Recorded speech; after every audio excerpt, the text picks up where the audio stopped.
You know, Sean Strickland is kind of like drinking a hot cup of coffee. You know what I mean?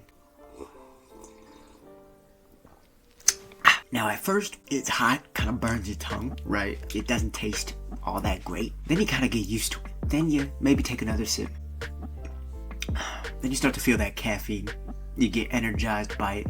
And you're like, you know what? Maybe I actually like coffee. That's Sean Strickland. Now, Sean Strickland is one of the more polarizing figures in the UFC. He's now UFC middleweight champion after beating Israel Adesanya in dominant fashion, completing maybe one of the biggest upsets in UFC history. He's brash, he talks a lot of shit, sometimes he doesn't know when to shut up, but at the end of the day, people still love him, oddly enough. Well, why do people enjoy Sean Strickland so much?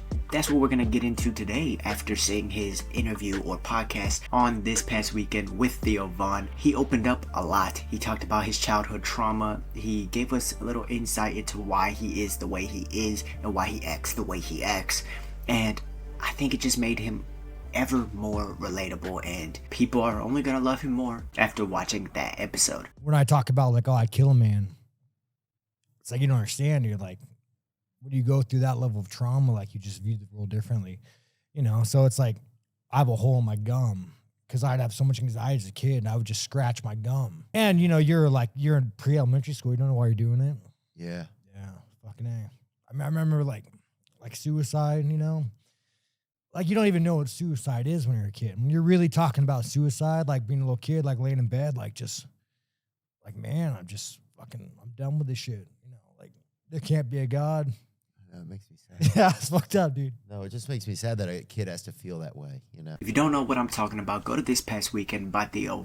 It's his podcast. He had Sean on for an interview, and they talked about some really great stuff. So if you haven't seen it yet, it's blowing up. It's going viral. You should watch it. However, with that being said, thank you guys for tuning into this video. You amazing people. I hope you guys are all having a wonderful day. Welcome back to Nwadei MMA, where I give you my thoughts, but more importantly, ask for you guys' thoughts because you guys are the MMA community.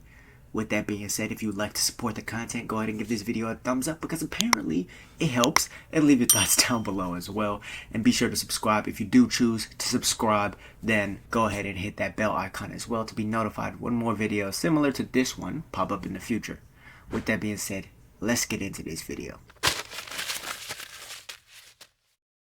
So, Sean Strickland, why do people like him? And it's so weird to say that, oh, I like Sean Strickland as a person.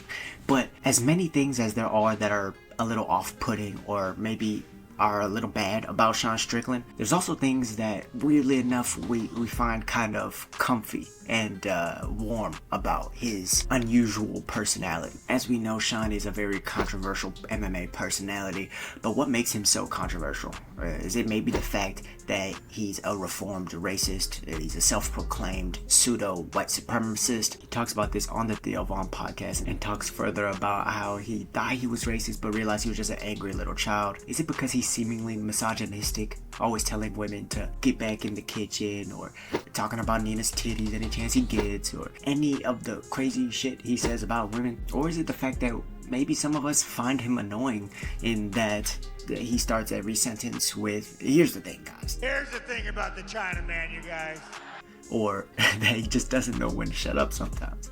You're at an ATM and this motherfucker walks up behind you in the middle of the night. You tell me what, you're gonna be walking away.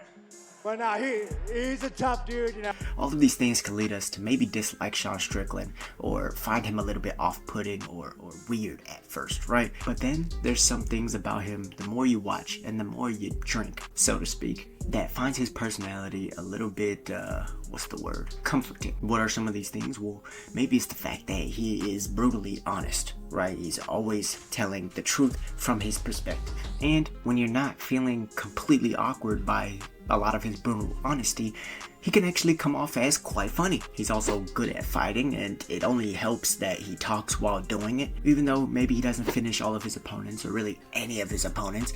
I don't want to lose some fucking boring ass decision here. He still makes it exciting from 1, the lead up, 2, the fighting style, because they're doing the man dance, and 3, as I just mentioned, he talks to you as he's whooping your ass. Another reason is that he takes a lot of risks, both inside the ring and outside. I mean, fighting Abus Magomedov a guy who's barely known, who just fought for the PFL championship, isn't really to your favor if you're a name like Sean Strickland.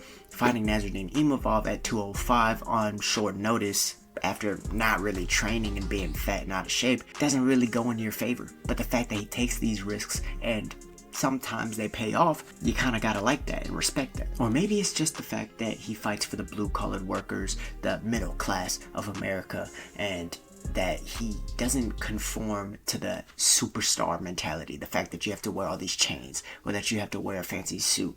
He's just a regular guy, and for that, he's pretty relatable. For that, he shows that people aren't perfect, even no matter how much you accomplish in fighting or outside of fighting or in your life or career in general. Nobody's perfect. And I feel like a lot of people can just relate with that. I mean, how many of us have looked at a superstar, maybe say Izzy, so to speak, and been like, you know what, I couldn't do that. And for that reason, we kind of hate on him or hate the things that he does or says, and we label him as cringe and things like that. But Sean, on the other hand, we look at him and we see ourselves sometimes. Sometimes with the crazy shit he says, we relate to it because we've thought that before. And we like that we can see ourselves in him. Am I getting somewhere with this? Let me know in the comments down below if you agree with my thoughts on Sean Strickland and why we find him so weirdly entertaining and likable. Or maybe, just maybe, and this is one of the last things I'm gonna speak on, maybe it's the fact that after watching this podcast, we can kind of see that Sean Strickland knows what it means to not want to live anymore. He knows what it means to actually want his life to be ended and to die. And because of that, he shows us, with us living vicariously through him, how to actually live, you know? Not to care about what every man thinks about what you say, or, you know, the outside opinion, or how people view you. Sometimes, yeah, I am a piece of shit. Sometimes I am a problem. Sometimes I might not say the right things, or you might get offended by what I say, but at the end of the day, I don't care, because I'm a man. You're a man. We've both probably done what we're getting mad at. And at the end of the day, who really cares? So what women should be in the kitchen? Shouldn't they? So what I talk about Nina having her titties out for clout and to clickbait people. Isn't she? Right? So these are the things we like about Sean Strickland.